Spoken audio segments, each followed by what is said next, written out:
the drawing. Just a second, I had to jump back out. We are at the top of the hour. All Yep. right. So YouTube is starting. Okay. And presenting. So people are still coming in. So we haven't started officially with the official program, but it is 5. It is top of the hour, so we will kind of be starting. And so, Yeah, go for it, Arna. you want to start with the map? Hugo? Yeah, let's do the map. Yeah. I'm going to hand the screen over to Hugo. So, okay, so welcome for everybody who didn't join us. We were just, we had a little game where we discovered the drawing tool, which was very nice. We're going to do a quick exercise while people are still coming in. We're going to do a quick exercise, and Hugo, it's your show. Okay, so hi everyone. I will share my screen first in order to share this energizer. So let me check. Okay, are you seeing a world map now? Yep. Yep. Yes. So okay, so my suggestion is for you to use the visual options on the upper menu, and you have annotate. So you can choose, for example, a stamp where you can put a symbol of your current location. I will try to make I cannot make the map bigger, but okay, exactly. Just my country is too small. Yeah, no worries. So let us see. We have stars and hearts, some lines. So I think someone is on a road trip, perhaps. Okay. Use this. Center. I'm not on a road trip. I just don't know how to use this. You have to Trying choose, undo. choose the Reframing. stand. It's just reframing. Reframing. I You didn't can. do it. Come learn with all of us. Yeah. So Central Europe. I think we have someone from Scandinavia, from the Eastern Europe. I think it's Saudi Arabia, on Eastern Asia, on the States, South Africa, in Portugal, United Kingdom, Spain, or no, another one in Portugal. So I will try to, let me check if I can zoom this a little bit more.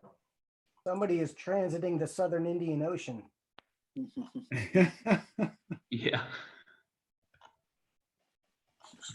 Let me check if I can zoom a little bit more.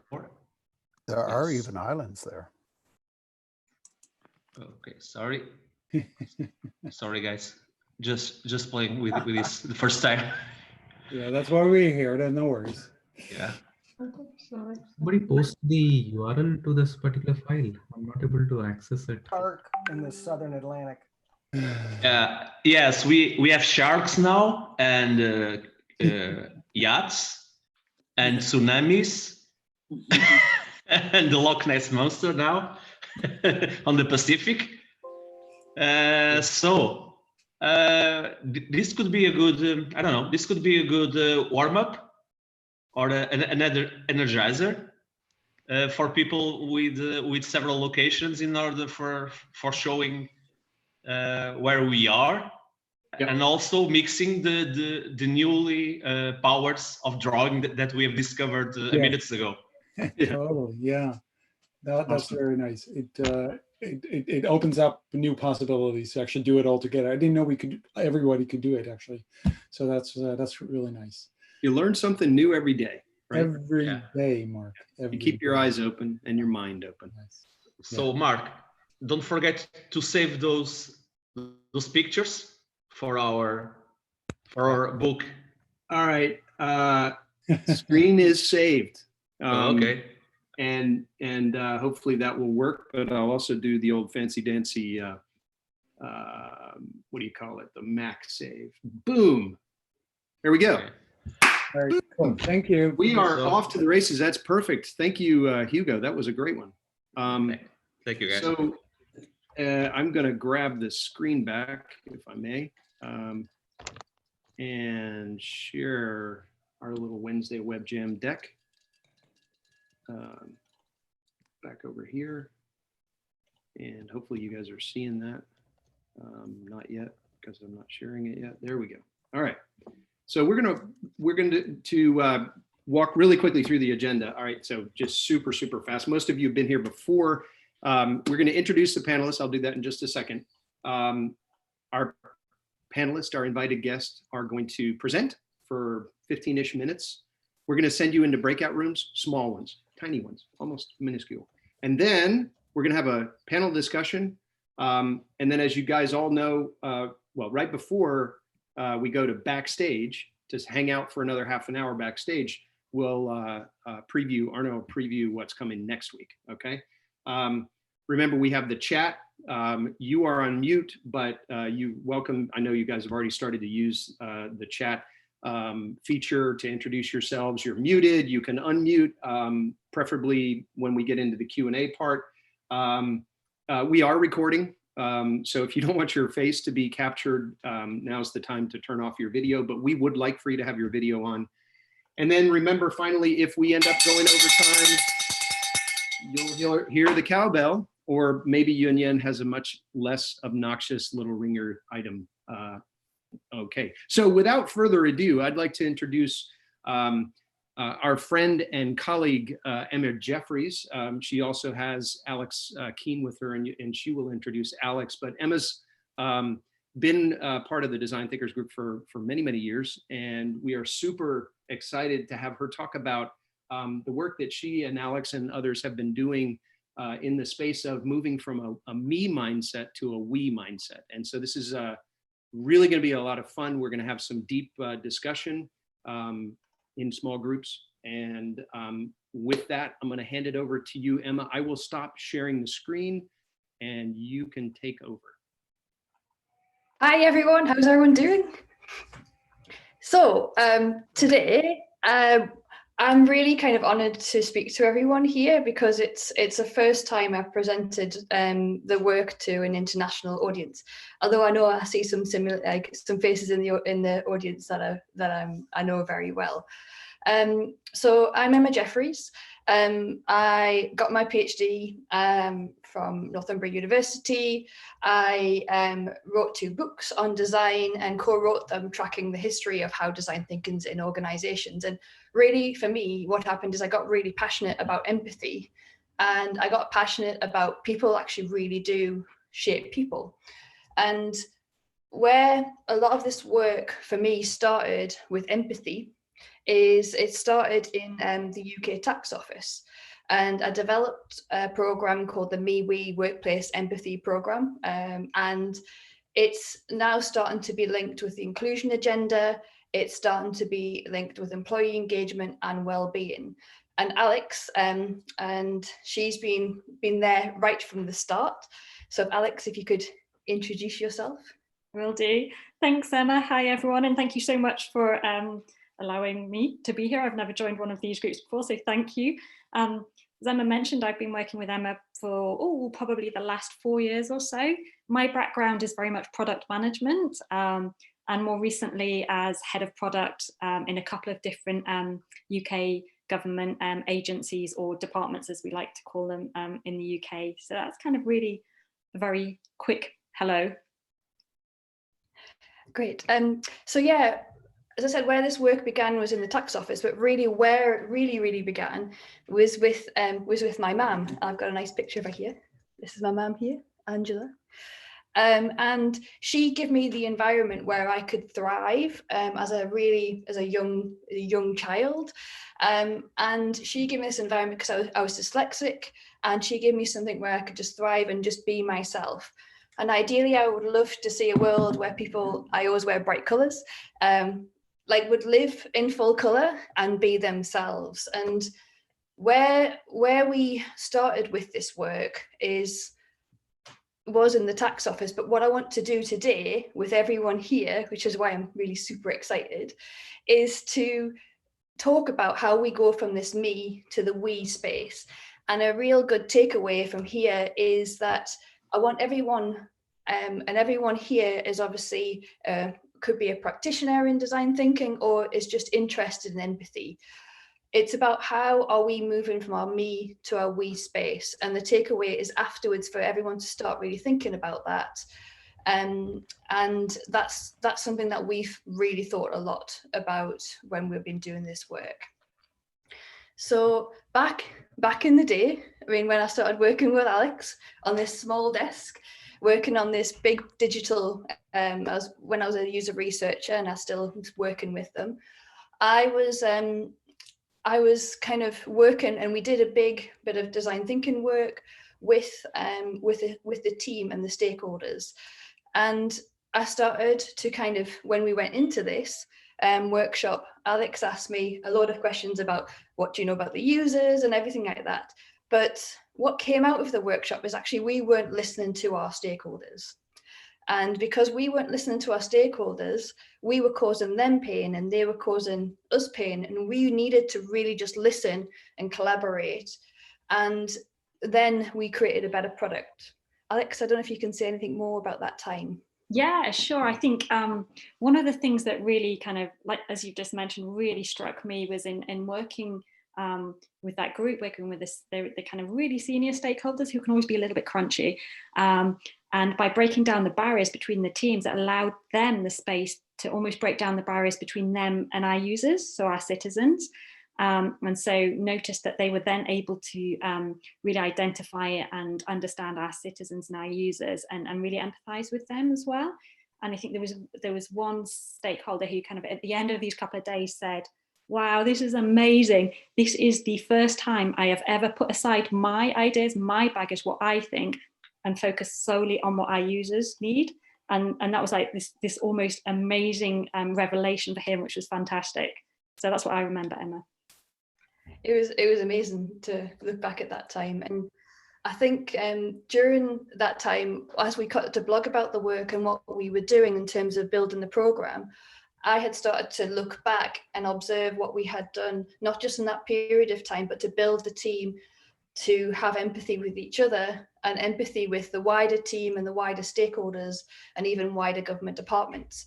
And as we started to blog and observe that different, like all of these different stages to get from that me to the we space, what we started to see was that really that critical need for that we and that collective, like I have a need and you have a need and how do we get there together, it was something that really created better products.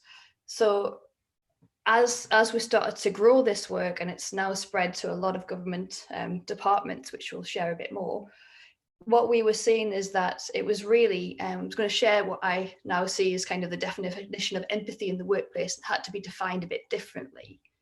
So I'm going to share my screen and show you a couple of slides.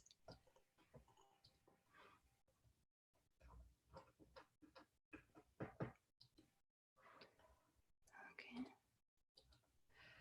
So for me, we started to see that empathy was about curiosity. And when I hear people say empathy is about putting yourself in other people's shoes, and I'm like, it's really not. I don't know your experience of the world, and I don't know everyone else's experience of the world. I don't know your strengths, but if I have curiosity and put a different hat on, swap the shoes for a bit of hat curiosity, then I start to understand my experiences and someone else's experiences. And in the workplace, the really amazing thing is that we all have the power to act.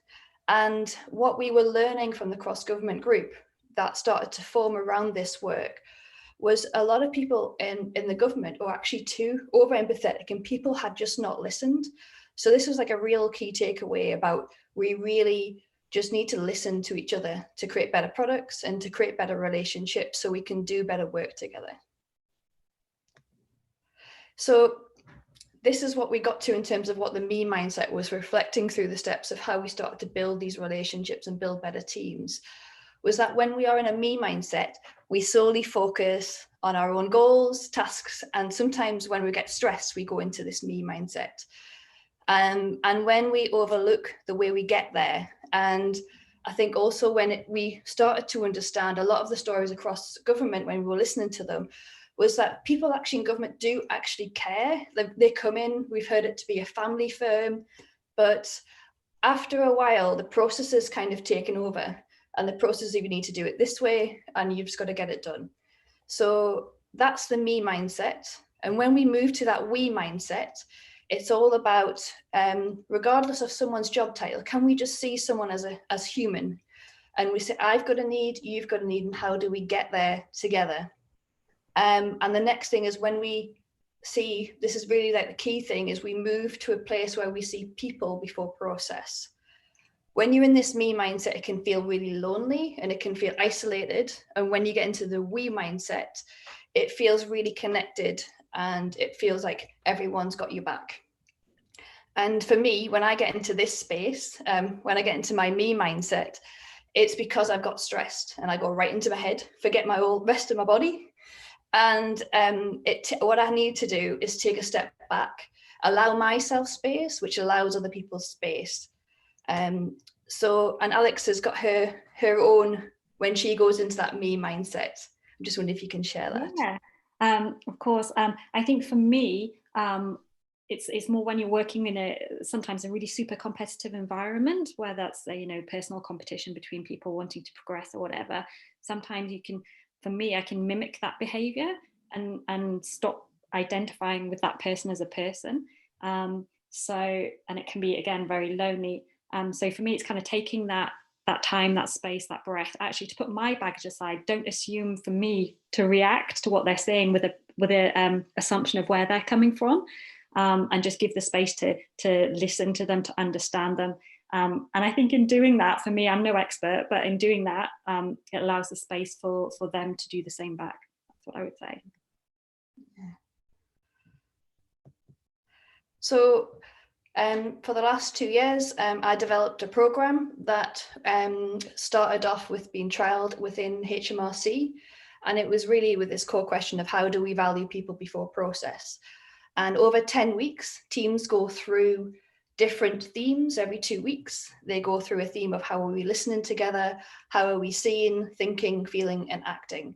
And the stories that we've got out of the other end are just amazing, and we'll share some with you. But there's just more laughter, people start to speak up. And during this think phase is when you still have to keep on being curious, even when you're being challenged. So it gives the teams really that space to reflect. It also allows people to have that space, because you don't get that time in a normal job to have that time out. So having a half an hour to share every two weeks about how is this going for you, and sharing the stories of what you're finding and self-reflecting builds actions actually into a team that allow these micro actions to really kind of embed in a team and shift them from a me to a we on a personal, but also on a team level. And then this is why it's starting to kind of like spread, because people are seeing it to do with inclusion. And all the other government departments. Me and Alex were at, I think about a year ago, we went to Parliament and we were presenting this in Parliament. And I've also been invited to the BBC. That was a picture with my mum, to kind of talk a bit about this. So it's been a whirlwind real journey from where we were right at the start, sitting on that little desk going, let's do this, and then getting the leadership support, which we've had all the way through. So I'm going to share with you some stories, because what makes me smile is like seeing people really grow, as I mentioned at the start. And so the first one is, and I think Jill's on the call, this is Jill. And Jill is now leading the community of facilitators across HMRC and also supporting other government departments to come on board. And for Jill, what's her big shift from that me to the we is that her quote is, I have more space to think now, and I'm much more calm and curious. So for Jill, she's went through this program and she just really just loves what she's doing, and she also, I'm just smiling too much now, and it's just lovely to see, and that passion she has for it is amazing, and that really spreads the program, and she's kind of that driver through the government at the moment, so I'm super proud of her. And the second person is Barbara. Barbara's just on the edge, but it's more about literally what Barbara says is that when I was starting to do like mini experiments of trying this out, given it from the senior leaders, what I was given was that space to go to different communities and try out different experiments.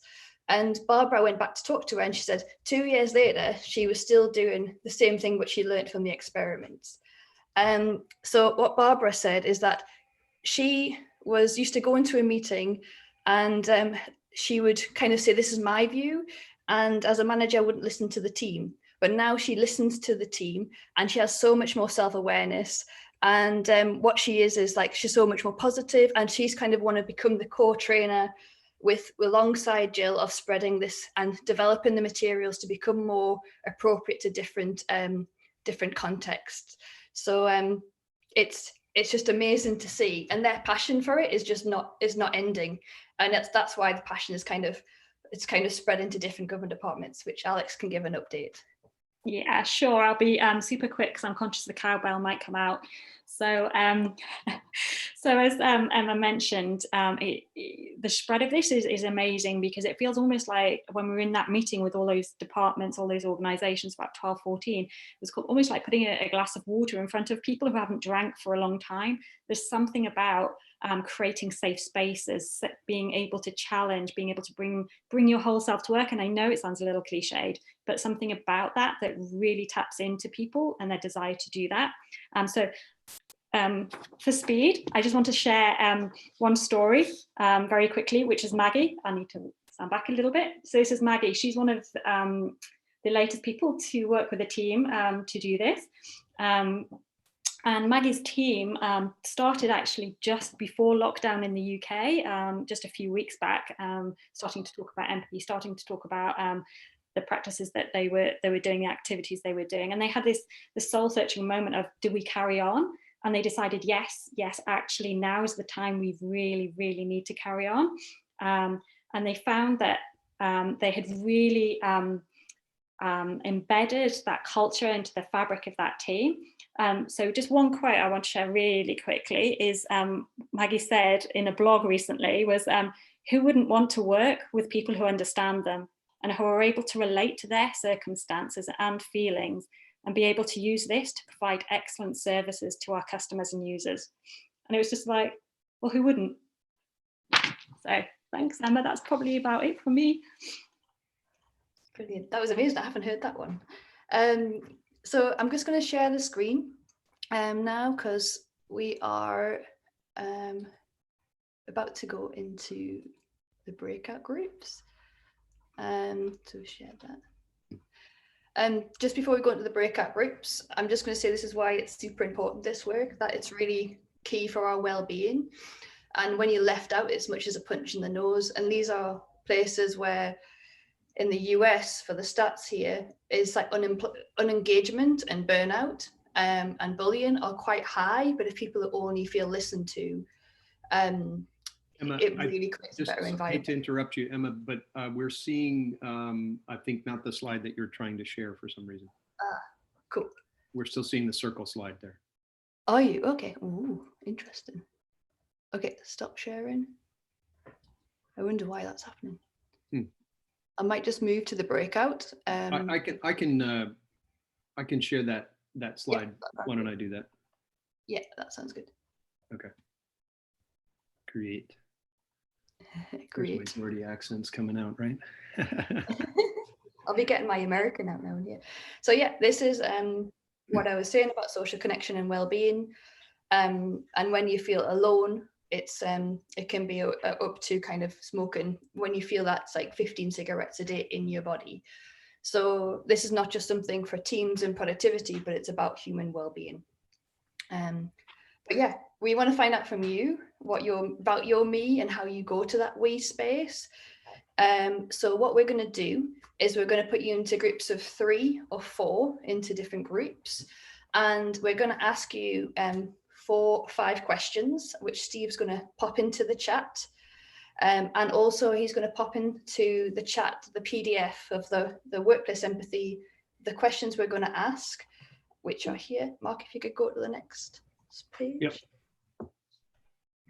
and also that difference between that me and the we. And we just want to find out from you, how do you kind of move and navigate through these spaces? So these are the questions. So if before you go in the breakout room, could you take a copy of the PDF and in the breakout rooms discuss these questions. So how do you feel when you're in a me mindset? How do you feel when you're in a we mindset? Because we all have these different ones we go back and forward to, especially when we're tired. And at the moment, how do we act in that me and we, and how do we get triggered? So it's over to you, Mark. Okay, I just want to show you guys, because we have just a second, what I'm seeing on my screen. So if you're facilitating, this is kind of my setup in my office. And let me highlight my, spotlight my video. And I don't know if this is actually going to show up, but we were curious how this might all work. But what I wanted to show you is here, if you're going into breakout rooms, it automatically calculates roughly how many people, 2 to 3 participants per room, it says. So that's kind of cool. I thought it was neat to see that, and I wanted to share that with you guys. There's a bunch of tricks that you can learn. Mark, yeah. is it only me? I'm looking at a yellow slide still. I'm not actually seeing your breakout room, or have I done something funny? Yeah, no, that's okay. I'll unshare that. But it was just a little thing that what I wanted to show people was that when you create breakout rooms, it will automatically calculate approximately how many people are in each room. So what we're going to do is we're going to send you guys into breakout rooms of 2 to 3 people. You may have one of the crew from the web jam in your room, and what we want you guys to do is have a chat about these questions, and we're going to give you about 20 minutes in that breakout room to have those discussions. And before I do that, I just want to absolutely check. Steve, how many people do we have in the call right now? We have 65 total, including the hosts. Okay, hold on just a second. See if this calculation is right. And I've posted the mural link a couple times, and I've also posted the. Okay. All right, so I'm gonna, please don't leave now. This is the fun part, because we're gonna dig into these questions, and we want you guys to think and have an intimate discussion and share about the things that Emma and Alex talked about. You'll get a little bit of a 20-second warning before we come out of the breakout rooms. And so I'm going to send you off into outer space. If you please do say yes when it asks you to go to breakout rooms, if that happens. And we're going to before that, Mark. You don't need the mural link at the moment. Just leave that aside. Okay. Yeah, I don't need that right now. I am hearing people saying that the mural link requires a login, but I haven't experienced that.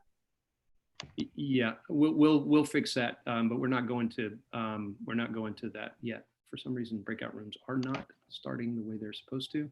I'm fine with the log. Sorry, I'm fine with the mural. I can just get in. Is that Wesley? That's Mimp. Mimp. Okay, thanks, Mimp. Okay. Breakout rooms. Sorry, guys. Hold on one second. Somebody do a little tap dance while I'm getting this fixed. Roll on the drums. Put the pressure on. Okay, let me show you guys something. There's this mute button on the left side. Did you know that you can also hit the space bar and unmute you while you are in the mute stage? So if you are, got it, Mark? Got it. Are you on top of it again? Here we go. Okay. Sorry for the awkwardness. See you guys in about 20 minutes. Bye. Okay, bye.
Adriana. Hello.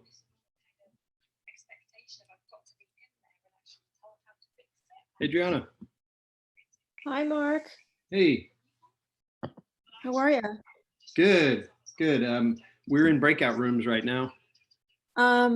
Yeah, sorry I'm late. I'm just haven't Oh, been okay. feeling very well. So I under the weather. So just catching up lately, late. How are things going?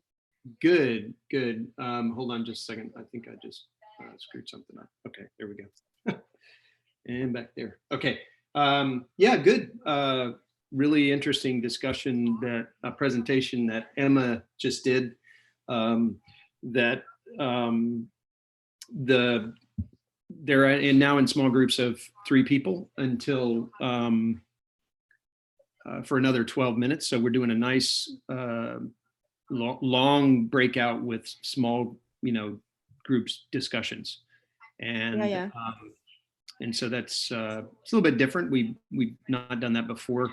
I'm actually listening to one of the groups here. I don't know why it's, there we go. Okay, and so yeah, I think it's going well. But I'm sorry to hear you're not feeling well. It's just I think it's related. I got a shot from the doctor yesterday, and I think what it does is it kind of takes it out of you. I think he expected that, but I actually have a fever and stuff, so I just feel like somebody emptied my gas tank. Yeah. Yeah. So that's really cool. I'm sorry I missed the front part of it. Did you record her presentation on the front end? Yeah, it's being live streamed right now. So cool. it's all automatically recorded on YouTube. So. Oh, great. Oh, we have Augusta. Augusta just arrived as well, I think. Okay. Don't think you've met Augusta, but it looks like she's here. And I think it's probably better not to admit you guys to the. Oh no, totally. I didn't want to disrupt the Yeah. flow. Yeah, that's cool. Yeah, no problem. But it's good to connect with you. Yeah, you too. So these things I've been trying to follow along as best as possible. Can you hold on just 1 second? Sure. Yeah, I got to check something. Yeah.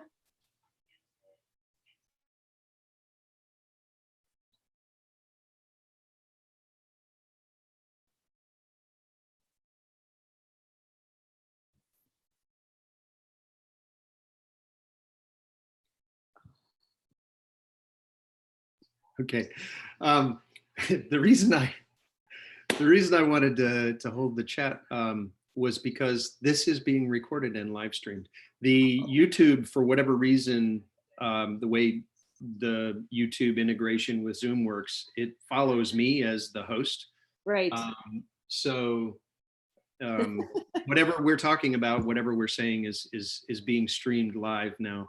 And it's been really weird because as I've been learning all the ins and outs of using Zoom and all that kind of stuff, and at the same time we're streaming on YouTube, it's like, oh, I realize that everything being recorded is capturing this discussion.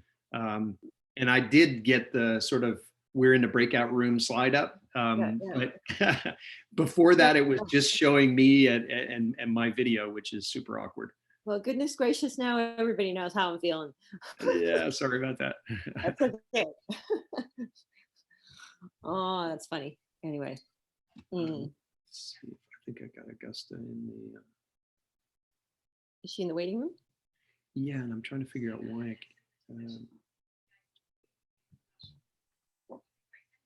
Yeah, okay, admit, there we go. Well, I will mute myself then, and maybe we can catch up after sometime. Yeah, sounds great. Okay. Hi, Augusta.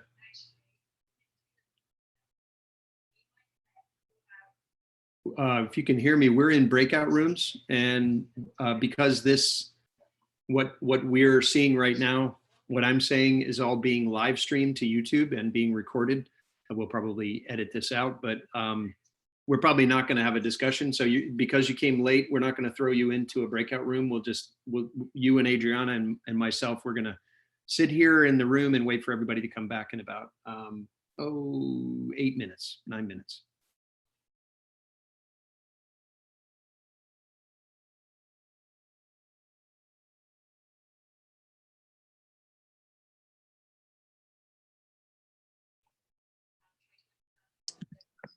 Hi, Mark. Hi, Augusta. Did you hear what I said earlier? No. Okay. For your benefit and for Hasti as well, who just joined, we're in breakout rooms right now. And because this, what I'm saying and what all of us say in this conversation is being live streamed, we're just going to kind of wait for 8 more minutes before the teams come back, the breakout rooms come back, and then we're going to have another discussion about the subject. Yeah. Hi, Okay. can I just All right. interrupt for one quick second? So Sure. I was Sure. actually in one of the breakout rooms, but Oh, for okay. some reason my audio wasn't working. So I'm now trying with my phone. Okay. I don't know if you have control to shoot me back into room 21. I do. Let me get you 21. Oh, there's nobody in room 21. Who are you with? Do you remember? Okay, I can give you the names of the people. I'm with Nina and Ika. Okay. Sorry, I'm reacting. Can you hear me? Yeah, I can hear you. I'm looking for Mina. Oh no, they can't hear me. Sorry. I'm trying to.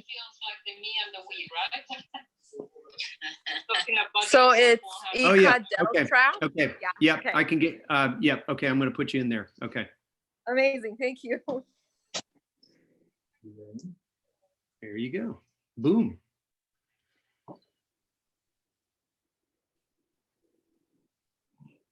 Yeah. So Augusta, we're just going to maintain a little radio silence until we come back from the breakouts in about 7 minutes. No problem. That's fine.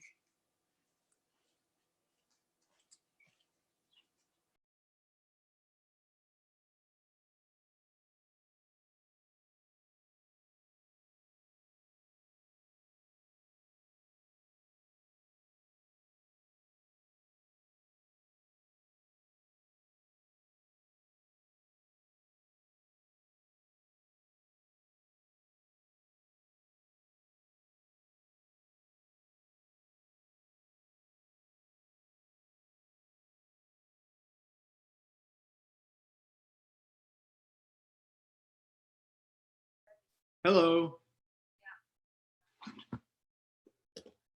Hey there. This is Mark, Joanna. Did you get kicked out of your breakout room by any chance?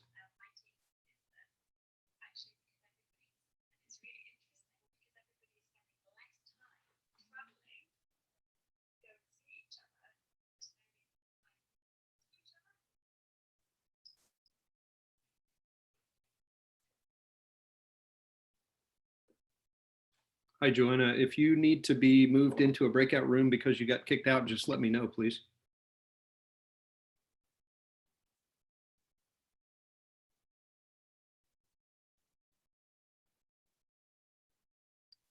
Okay.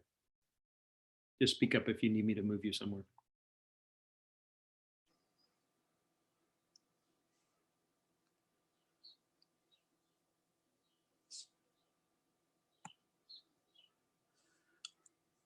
Mark, are you able to put me in a breakout room just to observe? I'd rather not do that because it's small conversations, and I think they built a It could be rapport. disruptive. Yeah. Okay. So I think unless you're the other woman that came in, Hasti, she had been kicked out or she had some audio A problems. place where she was before. Yeah. Okay. Okay. Thanks.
Hello.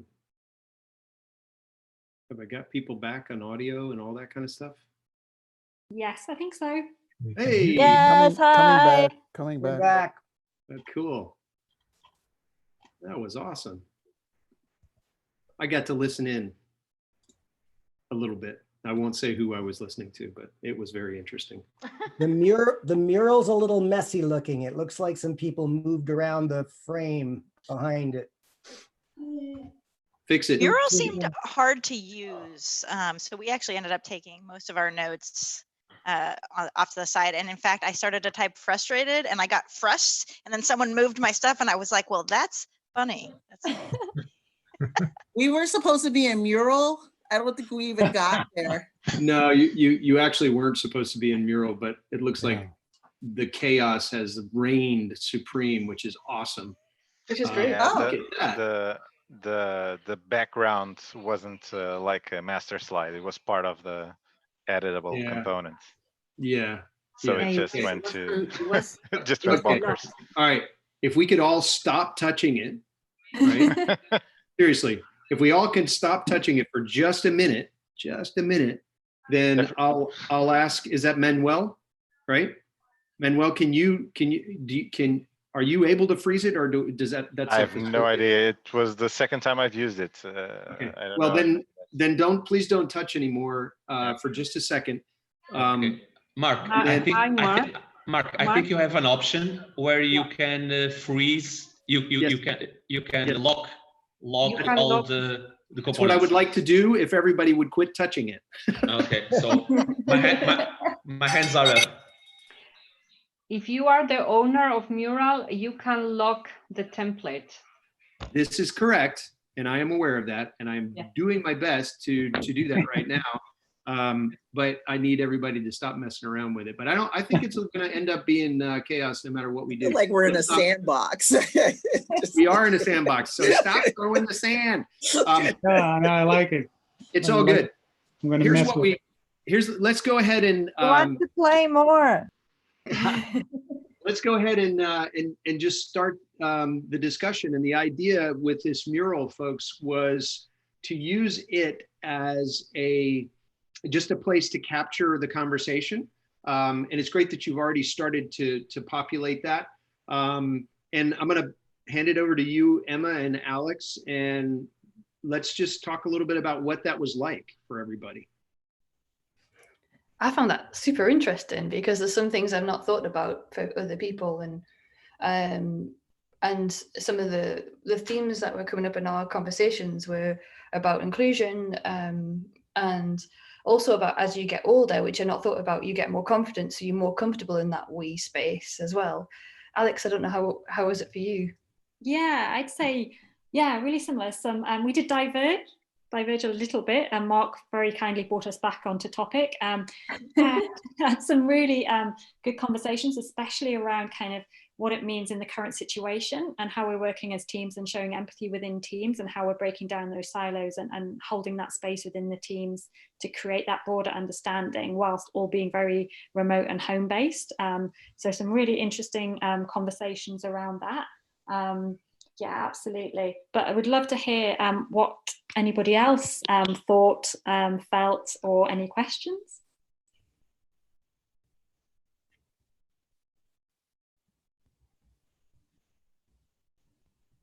We can break the ice. I do have a oh, is it okay for me to? I did have a comment. Go for it. Can you hear me?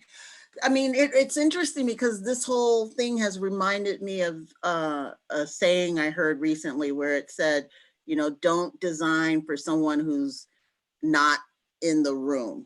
And that kind of touches on this where you become a better designer by recognizing individuals' inclusion and collaboration. So that's my input. This just reinforces what that means.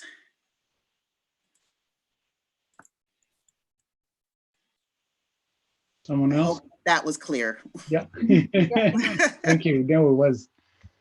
I have a question, if I may. Yeah. I was wondering if empathy is more about the we space or about the you space? And for me, it's about both, because you have to kind of have the part of the empathy of the start. It's about understanding yourself, and sometimes you need to go back into that me space and like, why am I stressed at the moment? Why am I having that? But that movement between the two, everyone has different journeys, as we've found out through this work. But getting into that we space is obviously we are much more collaborative, but sometimes you just need to get back into that space, and neither one is right as well. Thank you. Yeah. Something. We first talked about, if I may, we first talked about how can we recognize, so be aware of that we're in a we state of mind, and in a me mindset. So in order to change it, so you have something that says, oh, stop, hold on, and try to change this. That's a good question. I think that's kind of what I'm asking of the whole thing. For me, it's just working out that I feel really like this. I feel like it's in my body. I feel it. I feel like I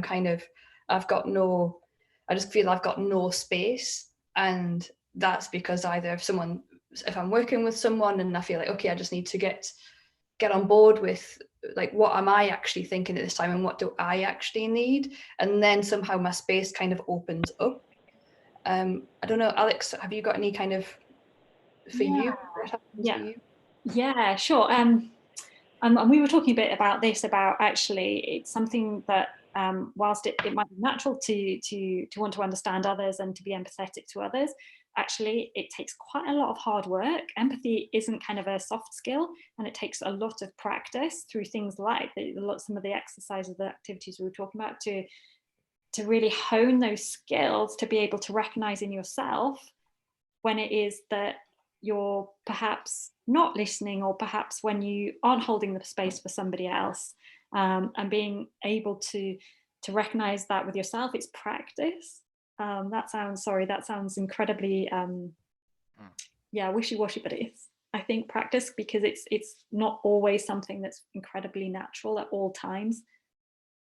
Particularly at this time. Sorry. Just particular at this time, because there's so many emotions going on at the moment. I've experienced so many that's trying to kind of, it can just shove you back in and you don't know, and there's new triggers as well. So I'm just wondering if anybody has any comments about the stuff that's in the mural. And I ask that simply because I want to acknowledge it, but I don't want to distract the attention there. Is there anything that we're seeing in those Post-it notes in there that make any sense?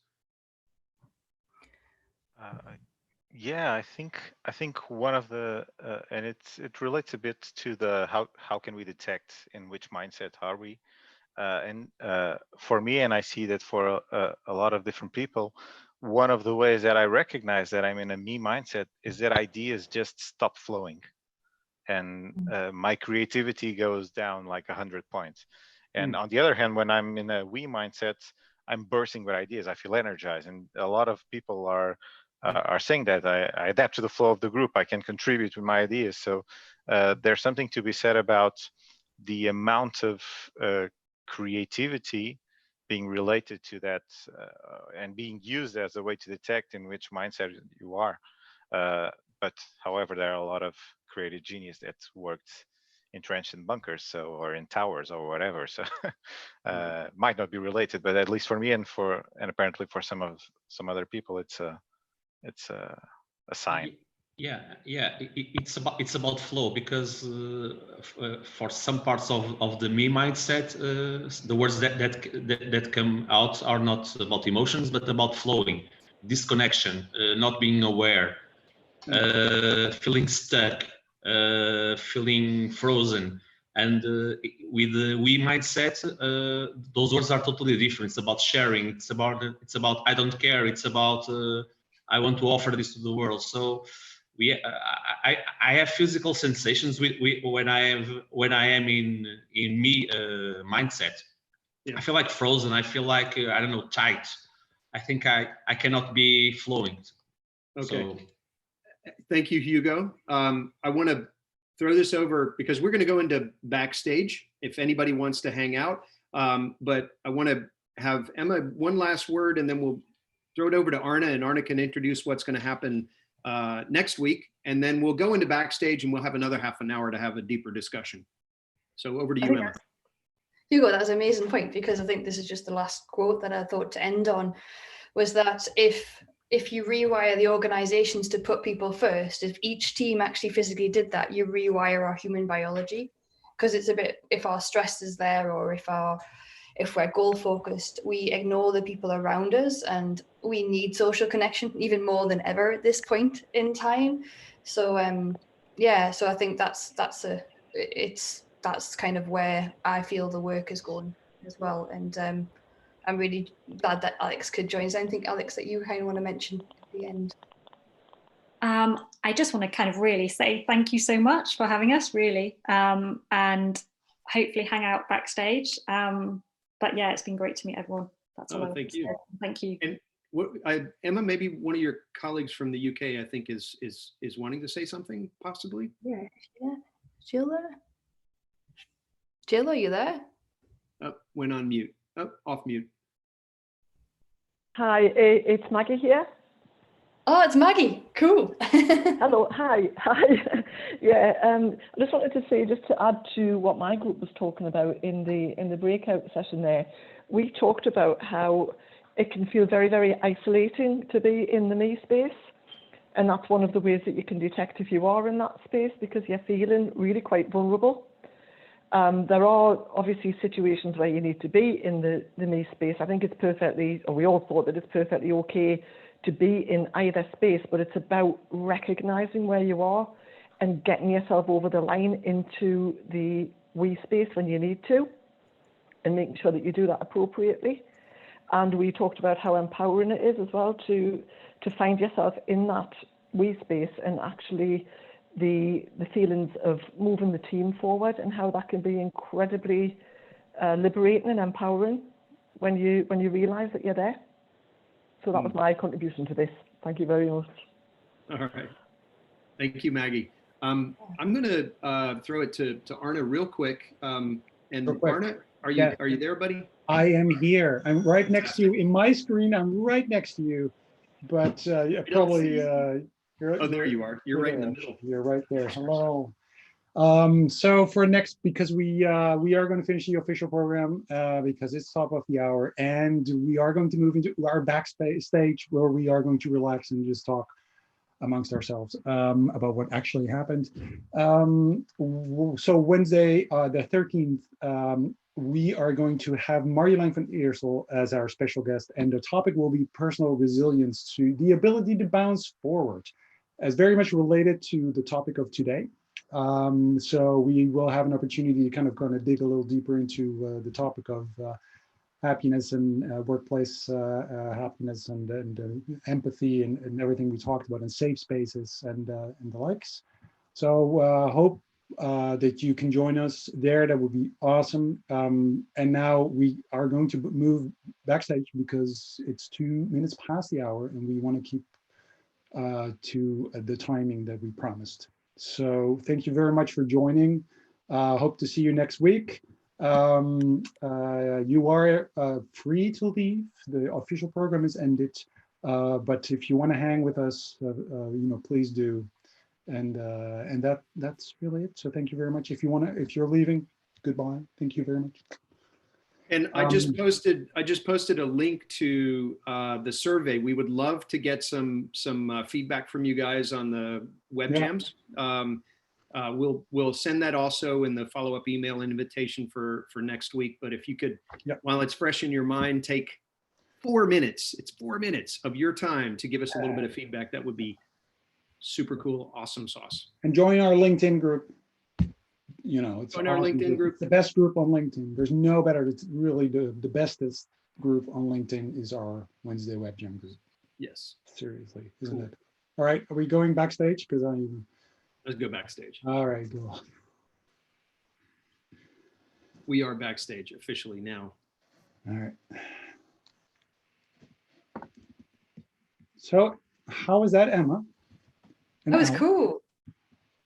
Yeah, it was really good to see everyone's viewpoints, because this is something that we've been working on for so long, and to have like a global viewpoint, as we saw from the start with all of the maps, it's really amazing to see, and to see people are, as well as us being passionate about it, other people are passionate about it too.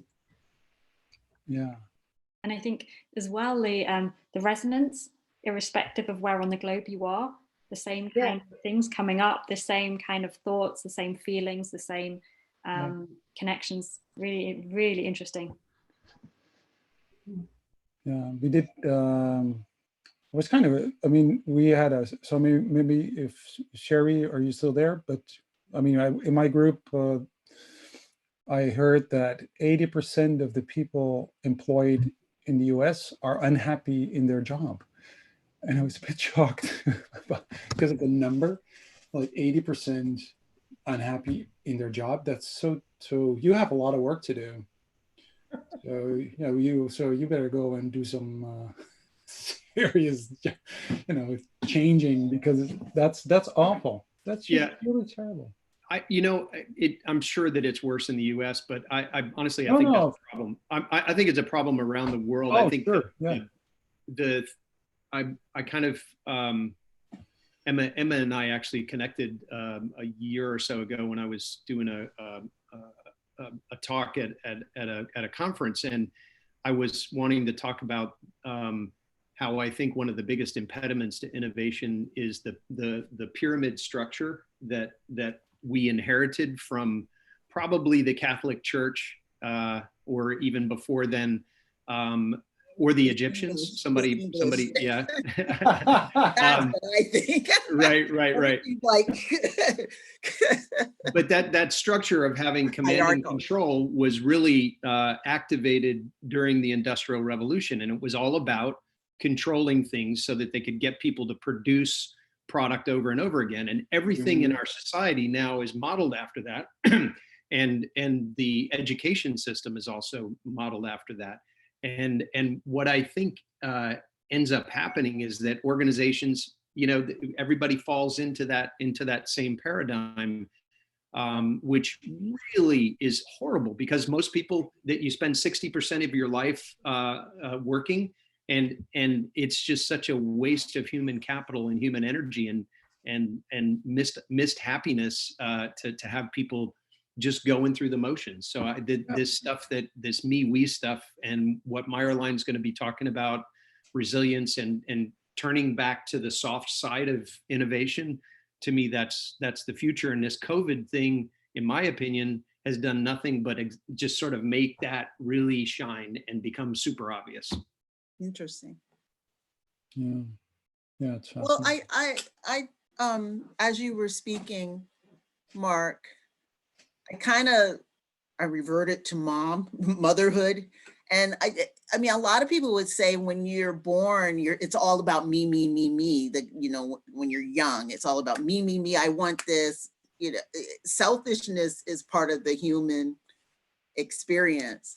And so while you were talking, that it just reminded me of, maybe that selfishness that it may not have so much to do with the Catholic Church or the English as much as human nature. And as you grow, you realize, I got to depend on somewhere around there. I'm thinking it has to do with a basic instinct of some kind. Does that resonate? Yeah. To me, Dana, it resonates very much. Both mindset are meant for a purpose.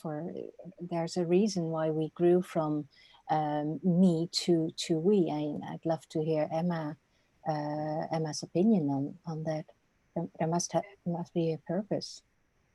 The compassionate mind really answers this in a really well. So after we did this work, and I looked back and I was doing some compassion meditation, the compassionate mind, he talks about in that book, and he talks about that we are designed to survive in groups. And when we are outside the groups, we have this fight flight system inside ourselves, what's the word, Alex? Parasympathetic. Yeah, the parasympathetic. Yeah, I can't say it. And when we don't feel we belong in a group, we get this physical reaction to it. So it's I think it's maybe that structure, haven't really connected the dots, is actually physically based. We need to know actually in that, what you said in that book, we need to know actually where do we physically belong, and structures really helps us know where we fit.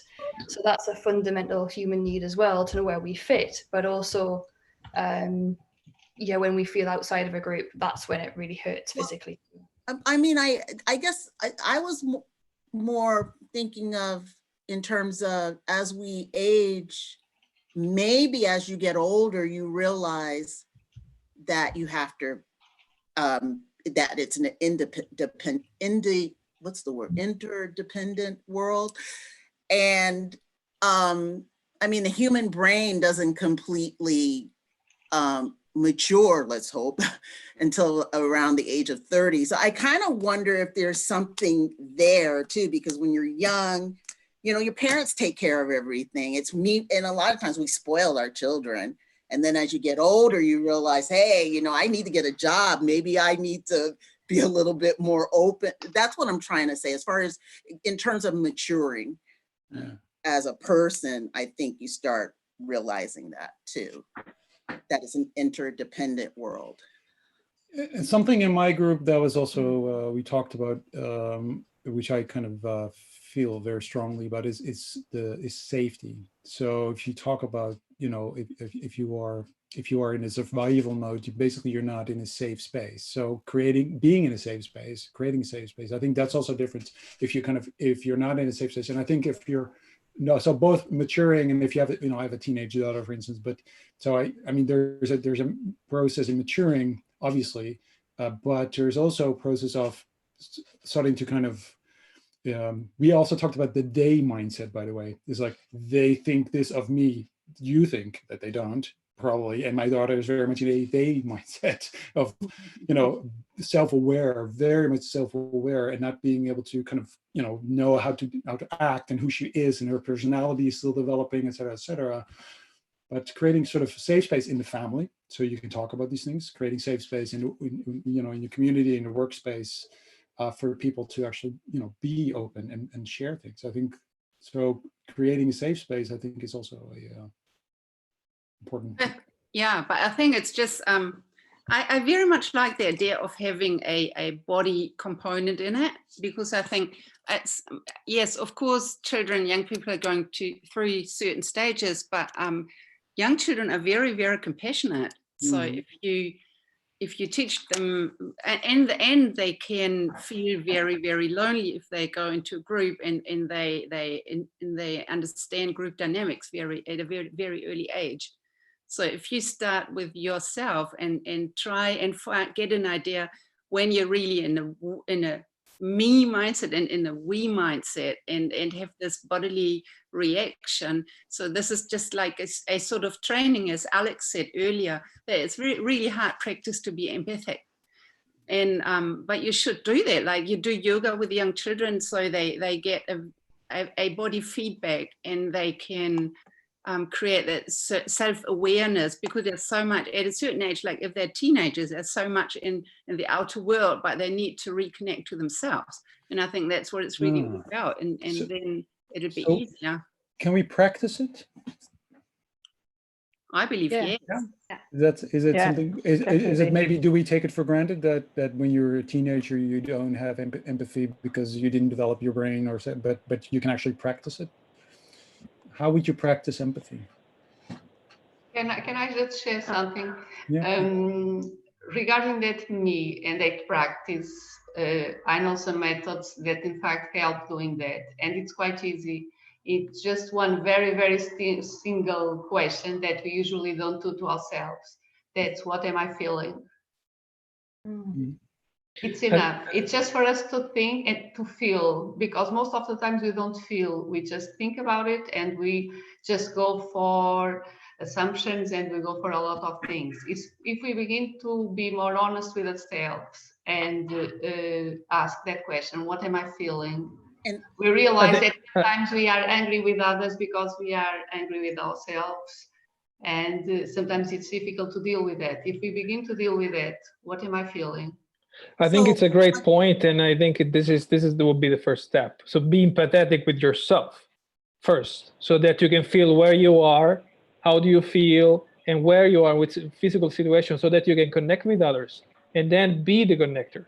I guess this is very important or probably a bit easier in a personal context. I wonder if this is applicable also in a professional context, because despite I've been posting this in the chat, we thrive in this we environment, but we are measured on our me performances, so to say. So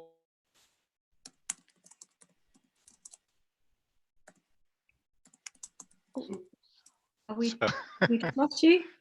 He just left us in suspense. Oh, I wanted to add something to what Maria said as far as looking inward and seeing how you feel.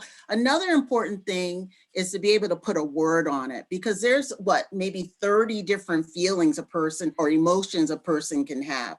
And I think it really dawned on me not too long ago, being able to name that feeling, because a lot of times you're so confused that you don't even know what you're feeling and how to communicate that. So I would add that on there too, being able to even have that internal dialogue of how am I really feeling about this? Yeah, I would even go. I would even go a bit far as in regards with what Giovanni was saying, and Pedro for sure can extrapolate on that. Is it's impossible to do an organization-wide transformation if people, and particularly people at the top, don't start by doing some self-awareness training and some really serious moments of introspection. And we experienced that, me and Pedro, when we were at the company where we worked together, that in the 8 years that I was there, we're talking about a 3,000 big, 3,000 people company. And I was there for 8 years, and we tried several different cultural transformations. And the first, the only moment where it started working was when management went through this process of coaching and group coaching and self-awareness, and it even hit some people hard, realizing that they were either too competitive or too harsh on their colleagues or whatever. And only after that process began with self-awareness and introspection in management did the company start to be able to transform itself. Because if you're not aware of how you interact with others, you can't interact with others, and you can't teach others how to interact amongst yourselves. So I would go so far as to say that the only way to successfully adopt a we mindset is by first adopting a real me mindset, and really look at yourself and really look deep and stop to think, as Maria was saying, stop to think and stop to feel before you can then decide how you're going to interact with others, because each of us is going to interact with others in different ways. And if we don't know, we're going to interact in the wrong way, we're not going to be comfortable, and so forth. It makes me wonder whether the words we have nowadays do cover our feelings. Are they really covering it? And based on that, are we exchanging the same thing? Right. Yeah, I think we have all the words that we need, but probably we use more time talking about this stuff in a more logical and I don't know, structured way, instead of feeling this and with, I don't know, with a how or with a I'm good. Probably we can get the message about how we are feeling, because as Manuel was saying, in terms of companies and corporations, transformations and change only ends with commas when every single people can shift emotionally to the new context and feels comfortable with that. So you must have guidelines, probably not processes, but you also have to find out which is your own path in order to achieve a common goal. And Manuel was talking about self-awareness. That is totally true, and it is needed. But I can be a self-aware guy, and if I don't like what I see or what I'm aware of, and if I'm not kind with myself about it, I will skip it because I don't want to be like that. I don't like the findings that I have. So it's about awareness and kindness within ourselves, because we need to accept some things that we don't like. Yeah, there's this idea of self-empathy as well, right? Yeah. And we use in our household this idea that you have to put your own oxygen mask on before you help somebody else. That's very true, because I think if you can be self-aware, and if you don't give yourself a break from time to time, and if you are constantly judging yourself, you're not going to be able to connect and lead teams and things like that. I'm just wondering real quickly, we've got a little bit more than 5 more minutes. Are there other voices that would like to chime in that haven't had an opportunity to say something? Yeah, I'd like to share something. I'm working on some organizational change programs, and I'm on a board, so that helps because I have access to a network of charities. But I also have a couple of practice groups, so we're just working on ourselves, doing spiritual self-development practices. And one of the groups I was in, someone observed that we were all a bit stressed out. We were all a bit unhappy. And she, each week we have some homework. So she gave us the homework of find 3 things to do to be kind to ourselves, and just make some space for ourselves where we do something that we really want to do to nurture ourselves. And we all put that into practice, and there was a real shift in the group. And I found that had a big impact on moving into the we space. When I was in a peaceful, happy space myself, then the work I'm doing for others can be more compassionate. Thank you. Absolutely. Thank you, Andrew. And on the flip side, you could do 3 things for other people too each day. And just one other thought I had was, sometimes we're in the me space and that's where we're supposed to be. And sometimes we're in the we space and that's where we're supposed to be. The question is, how do we know when to switch back and forth? And how do we actually do the switch? Those are some questions I don't have the answers to. Somebody have a proposal for that from the team, the me-we team? We team. I'll say something if no one else does, because I don't want to take over the conversation, But sometimes it depends on the person. I know with me, sometimes I just bite my lip, or, I've got to remind myself somehow, maybe do this, or even just turning off that microphone. But I think it depends on the person. And I think some people, they just have to remind themselves and sometimes restrain themselves, come up with methods that work for them to, hey, I'm going to be quiet for 5 minutes and listen. Things like that. Good one. Yeah.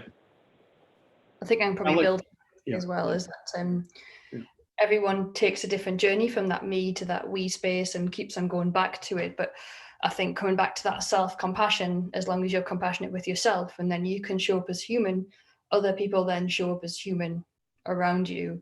And that's so important. So it's, and you can only change yourself. And a lot of people come through the program and say everyone else needs to do this, but you can only be responsible for your own self and how you show up. Yeah, I think it is it's a great question, Al. When do you move from one to another? I think the first step is just the awareness that you have these 2 spaces. That's pretty cool, actually. I thought that was really powerful. I think it's also important maybe to distinguish between the self-compassion and the self-empathy here, right? So the self-compassion and the taking care of yourself, I think, is very important, especially in stressed out situations or in situations where you're facilitating for somebody else. But the self-empathy, I'd say, is like It's the stage before, right? You need to first, it's closer to the self-awareness. So you need to discover, where is it that I really am? And what do I really bring to this group? And then how do I want to be within this group? And so that sort of self-discovery with a more neutral, you don't have to be kind to yourself in that stage. You need to be honest with yourself. Maybe you're very self-obsessed. That needs to be, you need to be aware of that in order to be empathetic with other people. Yeah, my 2 cents. And there's something else that kind of, at least triggered something in my mind as a, sort of as a something specifically as a facilitator. For instance, if you are with a group of people, sort of listening to yourself, listening to your gut feeling, or listening to sort of like when you are with a group of people and you feel like, you know, the energy is no good. And I used to always blame myself, like, oh, I'm doing it wrong. It's like my fault. But you're also kind of channeling something. You're also kind of getting like, so I learned that if I would speak up, I say, hey, you know, I don't feel, you know, there's something negative here, or the energy is very low or something. People will say, oh yeah, because this or that. So the me, to me, me space is also, you know, you're also, I don't know how to explain that, but you're also like an antenna, and listening to yourself sometimes is also listening to others through not just your ears, but just by kind of feeling the energy. And sometimes when you're, at least when I was younger and more or less experienced, I always felt that's just me. That's just me. Actually, even when I was a teenager, I remember that that I felt certain things for instance, a girl, and that years later, 20 years, she said, oh, I used to be in love with you. And I thought, damn it, I felt that, but I thought it was just me liking you, and you probably didn't like me. That's a maybe different story, but to me, it's sort of connected. Like sometimes you feel something, it's like, it's not just you, it's you feel energy, but when you're young, you kind of, sometimes you don't recognize it. It's like, it's just me, at least, but maybe that's just me. Yeah. I think we all have those kind of superpowers. I think if we are self-awareness, if we build our self-awareness, we can work better as this antenna that you are talking about, because it's like we are, I mean, we are human being, of course, but we are part of something else. We are part of a group as well. So we are always in the two channels, let's say. We are connected. Right. Yeah. Yeah. That's sort of, so that's what I meant. Like, it's not, I mean, I'm not sure. I mean, it sounds like it's a mystical thing, but we are part of this energy, and you feel, I mean, if you do sports, for instance, and I know if you do sort of sports alone, or you do it with a group. So I do karate, for instance, and then we do it with a whole group of people, and the energy, because there's so many people, I mean, it's a totally different energy. That's real energy. You feel it. It's there. It's not mystical. It's just there. You feel it. So low energy in a group, you feel it. Positive energy, you feel it. You know it. But you have to kind of be in tune with yourself to distinguish these things and say, hey, I feel this, so probably you feel it, because we are in the same system, if you will. But you have to be really brave. I'm making a bit messy now, but it's like we are all at a very, very advanced state in this filter bubble. And I was thinking that sometimes it's just really difficult to get out, because if you go to a group of people and you don't know what is being socially acceptable, and what is that, like, people come towards you and they say, oh, are you good? And then you have to dare say, no, I'm horrible, I'm feeling horrible.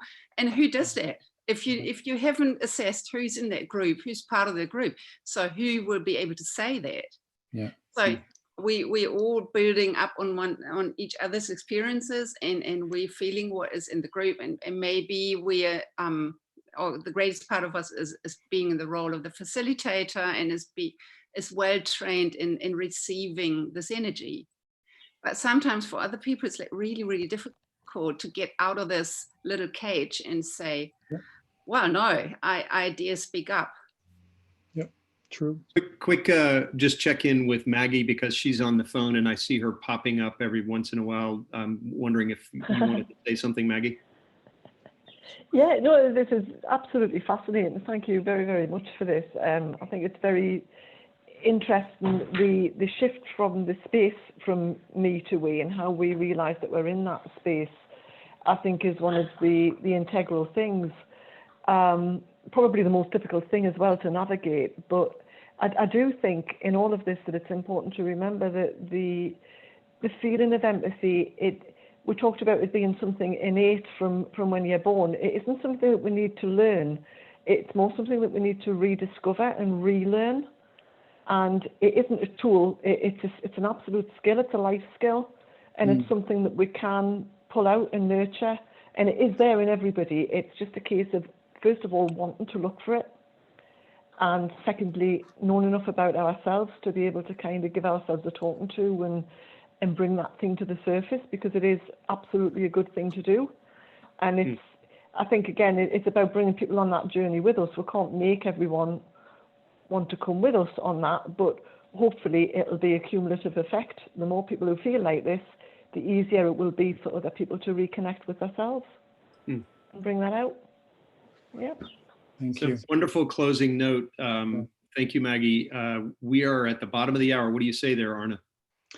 I say goodbye. Well, as always, I enjoy the backstage the most. Although I love the story, and yes, but I like listening to people and different opinions and reinforcing some things and challenging a few other things, which I really enjoy. So thank you so much, and thank you, Emma, and thank you, Alex, for allowing us to have that discussion and conversation. So that's awesome. Thank you very much. Yes, Howard. We'll see you guys next week. We'll send out an email. Please don't forget to respond to the survey and give us some feedback, and we'll do another one in another 7 days. Have a great rest of your day and a great week. Yay. Bye, y'all. Bye. Bye. Bye. Bye. Bye. Bye. Bye. Bye.